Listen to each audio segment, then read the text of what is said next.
بسم اللہ الرحمن الرحیم الحمد للہ وحدہ والصلاة والسلام علی من لا نبی بعدہ اما بعد۔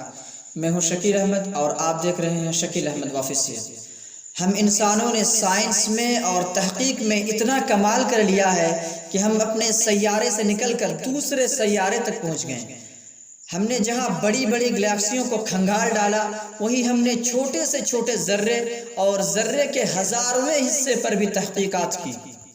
ابھی جو نئی سائنس آئی ہے وہ بتاتی ہے کہ ہر انسان دوسرے انسان سے الگ ہے، مختلف ہے اور جدا ہے۔ اس کا ہاتھ دوسرے کے ہاتھ سے الگ ہے، اس کا پاؤں دوسرے کے پاؤں سے الگ ہے، اس کی زبان دوسرے کی زبان سے الگ ہے، اس کی آنکھیں دوسروں کی آنکھوں سے الگ ہے، حتیٰ کہ ایک ایک چیز دوسرے کی چیزوں سے بالکل الگ ہے، مختلف ہے اور جدا ہے۔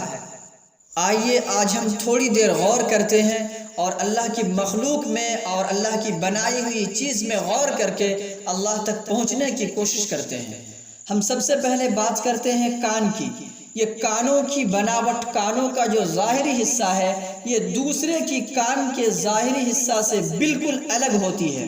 اور کانوں کا یہ حصہ اتنا الگ اور اتنا مختلف اور اتنا ڈیفرنٹ ہوتا ہے کہ جس طرح آدمی کی فنگر پرنٹ آدمی کی پہچان بننے کی صلاحیت رکھتی ہے، بالکل اسی طرح کانوں کا یہ ظاہری حصہ بھی آدمی کی پہچان بننے کی صلاحیت رکھتا ہے۔ اسی طرح ہم آنکھوں کو لے لیں کہ ایک انسان کے آنکھوں کے نشانات دوسرے انسان کے آنکھوں سے بالکل نہیں مل سکتے، اور آنکھوں کے یہ نشانات اتنے الگ ہوتے ہیں کہ اگر دو جڑواں بچے پیدا ہوں اور دونوں کی آنکھیں ظاہری طور پر بالکل ایک جیسی دکھتی ہوں، لیکن پھر بھی ان دونوں کی آنکھوں کے نشانات بالکل الگ، جدا، مختلف اور ڈیفرنٹ ہوتے ہیں۔ اور اسی پر بس نہیں، بلکہ اگر زبان کو دیکھا جائے تو زبان پر جو چھوٹے چھوٹے ابھرے ہوئے ذرے ہیں وہ دوسرے کی زبان سے بالکل الگ ہے۔ اس کی ڈیزائن، اس کی بناوٹ دوسرے کی ڈیزائن اور بناوٹ سے بالکل الگ، مختلف اور جدا ہوتا ہے۔ لیکن جس طرح انسان کی فنگر پرنٹ اس کے پہچان کے طور پر استعمال کی جاتی ہے، اسی طرح زبان کو پہچان کے طور پر، یعنی زبان کے نشانات کو پہچان کے طور پر استعمال کرنا شاید مستقبل قریب تک کچھ مشکل ہے۔ اسی طرح آدمی کے چلنے کا انداز، چلنے کے وقت اس کے ہاتھ ہلانے کا اسٹائل، اس کے پاؤں اٹھانے کا طریقہ، اس کے پاؤں رکھنے کا انداز دوسرے کے انداز سے بالکل الگ، مختلف اور جدا ہوتا ہے۔ چنانچہ آدمی اپنے چلنے کے اسٹائل سے ہزاروں اور لاکھوں کی جماعت میں بھی ہو تو اسے پہچانا جا سکتا ہے۔ اسی طرح ہر انسان کی جسم کی بو، مہک یعنی خوشبو بھی بالکل الگ ہوتی ہے، جو اس کی ڈی این اے میں ملی ہوئی ہوتی ہے۔ سائنسدانوں کا کہنا ہے کہ کتے ایسی صلاحیت رکھتے ہیں کہ آدمی کو اس کی فطری مہک سے، فطری خوشبو سے، فطری بو سے پہچان سکتا ہے۔ یعنی ہر انسان کی، ہر مرد کی، ہر عورت کی، ہر بچے کی، ہر بوڑھے کی اپنی الگ الگ خوشبو اور مہک ہوتی ہے، جو کسی اور کی خوشبو سے، کسی اور کی بو سے، کسی اور کی مہک سے بالکل نہیں مل سکتی۔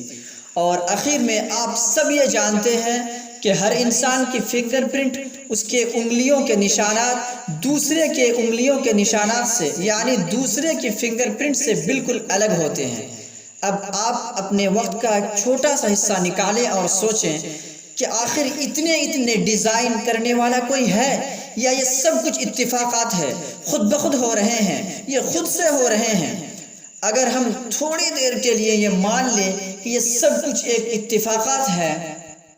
تو پھر آپ ذرا بتائیے کہ فنگر پرنٹ دوسرے کی فنگر پرنٹ سے الگ ہوتی ہے، اس کا پتہ تو ہمیں ابھی حال میں چلا، لیکن 1400 صدی پہلے قرآن پاک میں آخر فنگر پرنٹ کا تذکرہ اللہ تعالیٰ نے کس طرح کر دیا؟ جب کافروں نے انکار کیا اور کہنے لگا کہ جب ہم مر جائیں گے اور ہمارے ہڈیاں ریزہ ریزہ ہو جائیں گے تو ہمیں دوبارہ کیسے زندہ کیا جائے گا؟ تو اللہ تعالیٰ نے اس وقت یہ کیسے فرما دیا؟ اَيَحْسَبُ الْإِنسَانُ أَن لَّن نَّجْمَعَ عِظَامَهُ بلا قادرین علی ان نصوبی بنانا۔ کیا انسان یہ سمجھتا ہے کہ ہم اس کی ہڈیوں کو جمع نہیں کر سکتے؟ ارے ہمارے لیے تو یہ بھی بہت آسان ہے کہ ہم اس کے اسی فنگر پرنٹ کے ساتھ پیدا کر دیں جو فنگر پرنٹ اس کی دنیا میں موجود تھا۔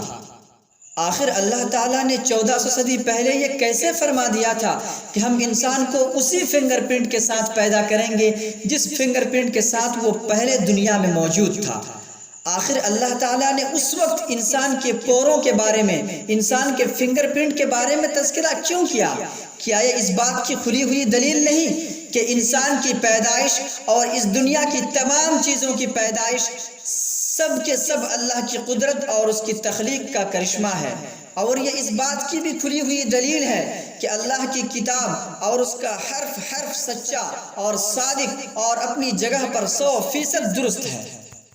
جب اس کی ہر بات سچی ہے، اس کتاب میں لکھی ایک ایک بات صادق ہے، حرف بحرف پوری ہوتی ہے، تو پھر اس میں یہ بھی لکھا ہے کہ انسان کے مرنے کے بعد دوبارہ زندہ کیا جائے گا، اور پھر قیامت کے دن سب انسان کو ایک میدان میں جمع کر کے ان سے حساب لیا جائے گا،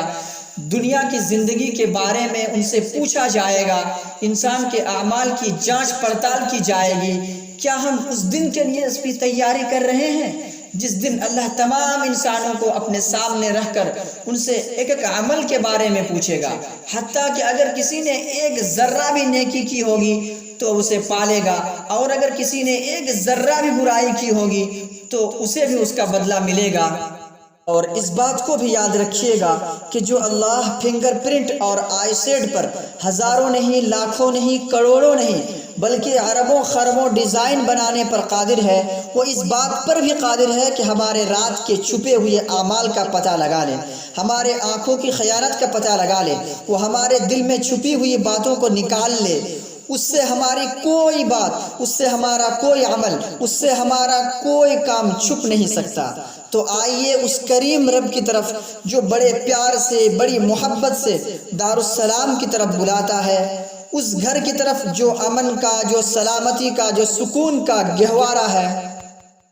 اے میرے بھائی اور اے میری بہن، آئیے اس گھر میں رہنے کے لیے کچھ توشہ جمع کریں، آئیے اپنی زندگی کو کچھ بنائیں اور اس رب کی طرف لوٹیں جو ہمارے انتظار میں ہے، اور جب ہم اس کی طرف جائیں گے تو اس کی رحمت لپک کر ہمیں اپنے آغوش میں ڈھانپ لے گی۔